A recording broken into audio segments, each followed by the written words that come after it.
De acuerdo con el desarrollo de nuevos productos, ¿no? ¿Cuáles crees tú que son las tendencias más relevantes que están marcando pautas actualmente en el mercado? Bueno, como voy a comentar, era lo sustentable, o sea, que siempre, o que venga, o que uno de los dos materiales, o sea, se busca, ahorita se está buscando trabajar con materiales compuestos.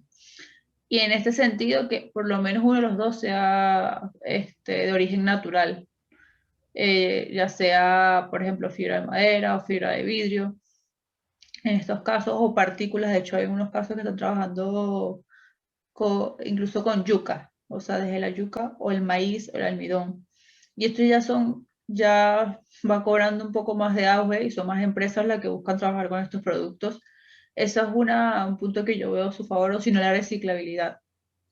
Y puedes combinar esto de la mano, o sea, si tú tienes un material compuesto y el material compuesto mejora las propiedades, entonces tú puedes ver cómo se comporta tras varios procesos de reciclabilidad y ver si te afectan las propiedades o no. Y en tal caso que te afecten las propiedades, puedes usar el material para realizar otros productos, que esa variación de propiedades no sea tan importante.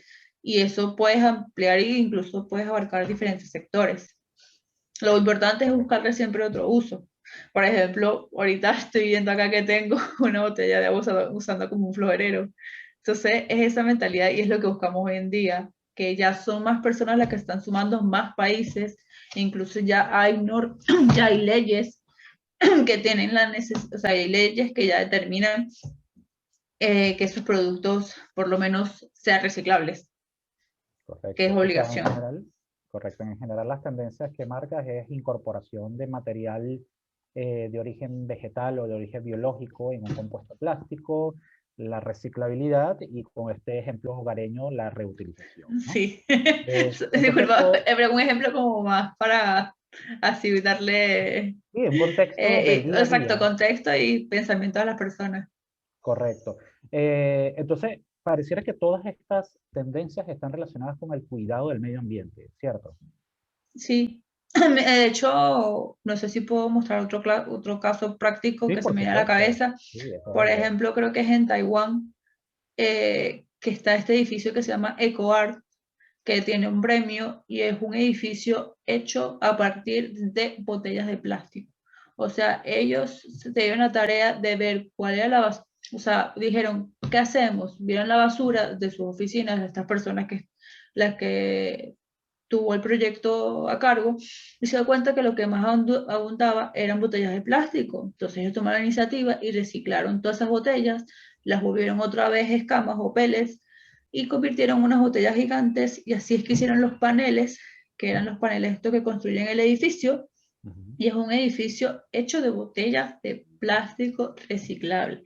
El edificio, aparte de esto, tiene 3 pisos, cuenta con un teatro, es desmontable, puedes desmontar y ponerlo en otra ciudad y así lo utilizan para exposiciones. Y aparte cuenta con una recogida de agua que ayuda a la refrigeración del edificio, al sistema de aire acondicionado.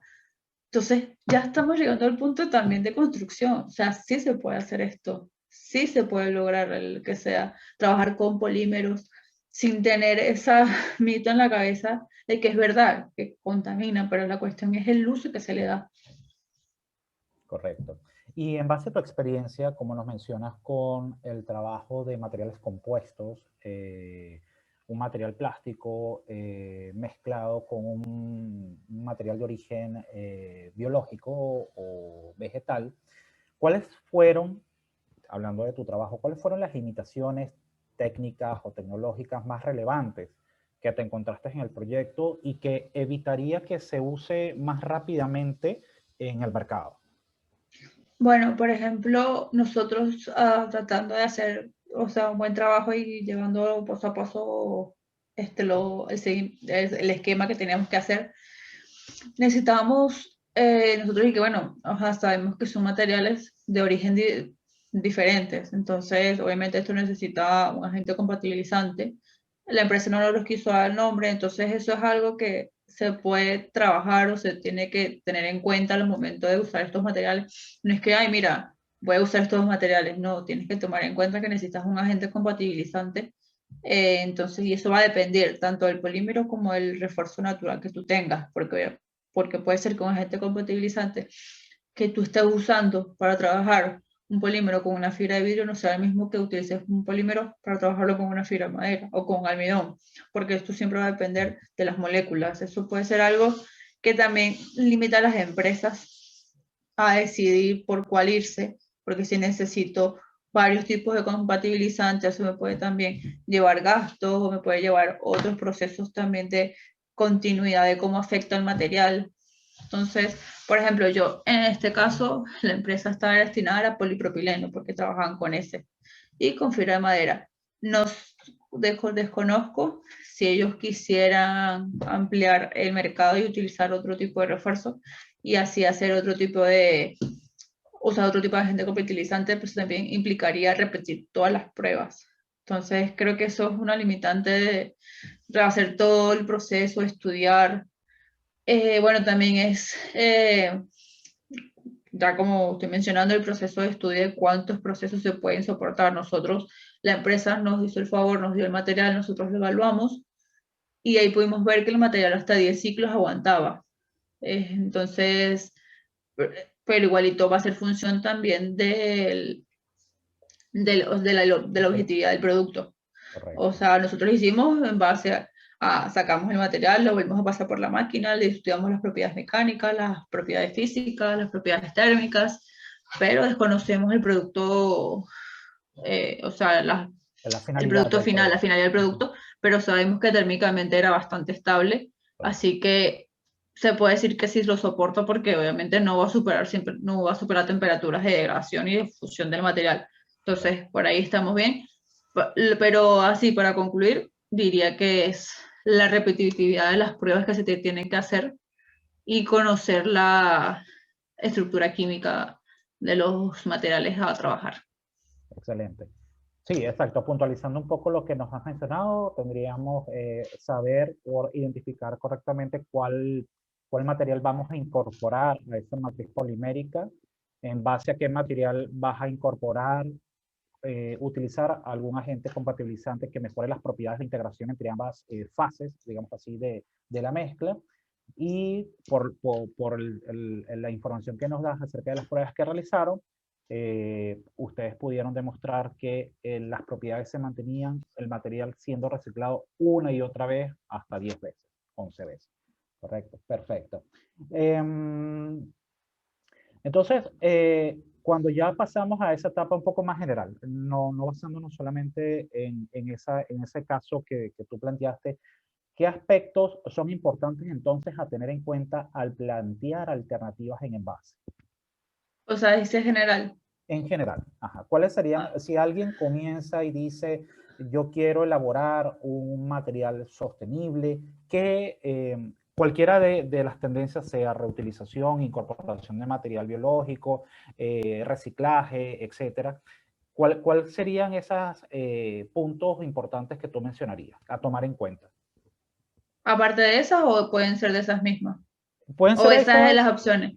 O sea, yo No, diría eso. yo menciono estas como esas grandes tendencias del mercado. Si tú consideras otras más relevantes, por favor, Ya. Bueno, adelante. yo digo que ahorita es eso lo más importante, que sea eco-friendly. Ujú, Por ejemplo, lo de las bolsas que ahorita son biodegradables, que eso es algo súper importante. ujú. Y hay que ser eco-friendly y sustentable y reciclable. O sea, o reutilizable. O sea, yo diría que eso es lo Ok, más importante ahorita de un empaque, que le puedas dar más de un uso o si no, que luego pueda ser reciclado sin ningún problema. exacto. En el árbol de decisión acerca de las alternativas que tomemos, entonces ya tenemos que estar pensando en qué va a pasar con el empaque, el producto, después de haber cumplido Ujú. su vida útil, ¿no? Y Que sí, no como tú solo nos mencionas, quedemos ajá. en la finalidad del producto, sino ya cuando se acabe esa finalidad, ¿qué es lo que pasa después? Porque eso también Correcto. nos repercute a nosotros, tanto como personas como también empresas que dan ese empaque, porque si no, Creo que después nuestro nombre es el que también está en juego. es correcto. Creo que lo que tú estás mencionando fue parte de esta industria durante mucho tiempo, no hacernos responsables de lo que pasaba después de Ujú. cumplido el ciclo de vida del producto. Y ahora estamos identificando que es una oportunidad No solamente como responsabilidad del entorno en que participamos, sino también como responsabilidad de la empresa para con su consumidor. Y creo que tú lo mencionas también, hay una forma de comunicación que cambia cuando tú le dices a tu consumidor, mi empaque está siguiendo un lineamiento sostenible, ¿no? Con tu entorno. Sí, es que aparte también hoy son mucho más las personas que lejos de las empresas, ya como consumidores, ellos por su cuenta ya buscan algo que sea sustentable, por ejemplo, los famosos cepillos de dientes de bambú o las bolsas que de mercado, ellos ya buscan su bolsa y la llevan. Entonces, estas personas son las que tienes que llegarle. Si tú le estás mostrando un empaque que es sustentable, que puede tener otro uso o que ya proviene de material reciclado, ya esas personas te los van a comprar y esas personas también son consumidores, entonces hay que tenerlas en cuenta. Y consumidores que con ese pensamiento que cada vez están en mayor número, ¿no? En proporción Ujú. con el mercado, ¿no? Bien, la Fundación Helen MacArthur, que digamos tiene bastante influencia sobre este tipo de tendencias, ha realizado un programa que se llama Pacto del Plástico. Es una red que incorpora diferentes organizaciones de países para tener un lineamiento común, un camino común en el que podemos tomar.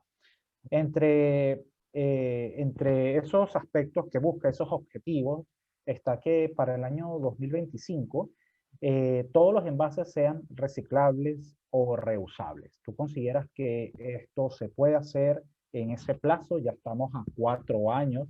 ¿Que se puede hacer este cambio o cuáles pueden ser los alcances reales que se pueden alcanzar? Yo diría que sí se puede lograr, o sea, si ya hay países que implementan esto en su economía, que ya están entre los principales y ya tienen años haciéndolo de reciclabilidad o sustentabilidad. Si hay países que ya lo lograron, se pueden lograr en otros países. No sé si me dejas darte un ejemplo, que creo que también lo di Sí, hace claro, días adelante. atrás. Por ejemplo, aquí en Suecia, las botellas tienen este código. Ujú. Aquí, no se ve. Aquí, este código, Allí, lo allí. siento. Ajá. Esto dice que 2 pounds, o sea, esto es como 2 céntimos, porque esto es en coronas, entonces son como 2 coronas. Tú te quedas esta botella, no la botes, porque cuando tú vayas al supermercado, tú la puedes meter en una máquina y con el código de barras, ellos toman en consideración este 2 y lo van sumando y te dan un tiquecito y luego ese tiquecito lo puedes usar cuando vayas a hacer tu compra. Entonces ya te está motivando a reciclar, no lo tienes que botar, porque esto va a llevar a esas empresas que luego lo van a poder utilizar, como estoy mencionando, para hacer otra vez pellets, para hacer otra vez las escamas y así utilizarlo como material de alimentación para hacer otro producto. O incluso estas botellas que, como bien te comenté, para el edificio, puede ser. Entonces, esto es un simple ejemplo que Ejemplo. está pasando en países. O sea, es un simple ejemplo. Sí. Y, o por el simple hecho de lo más bajo que es de la separación de la basura. Aquí, por Correcto. ejemplo, llegan a eso de que la basurita orgánica, la basurita de cartón, y en cartón es cartón, no metamos Tetra Pak. Este Tetra Pak va en otro envase también. Luego están las latas, luego están las botellas oscuras, que sean como las botellas ámbar, las botellas de Ujú, cerveza, o las botellas ujú. de vino, las botellas de vidrio transparente. Y así vamos sucesivamente, y todo esto poco a poco contribuye justamente a lo que tú mencionas de sustentabilidad Ujú. y reciclabilidad, y eso es importantísimo. Y como te digo, si hay países que ya lo hacen, se puede lograr que todos los países lo sea, logren.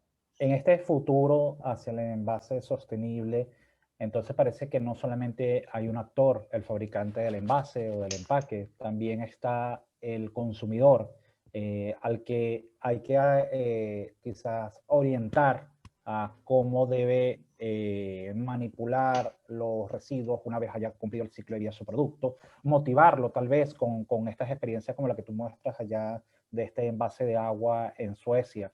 Eh, y también del cliente intermediario, tal vez. Compartiendo contigo, leí anoche que Tesco, no sé si se limita a Inglaterra o quizás en Irlanda, que también tiene tiendas allá, estaba colocando en sus comercios, en sus supermercados, lugares para depositar empaques flexibles.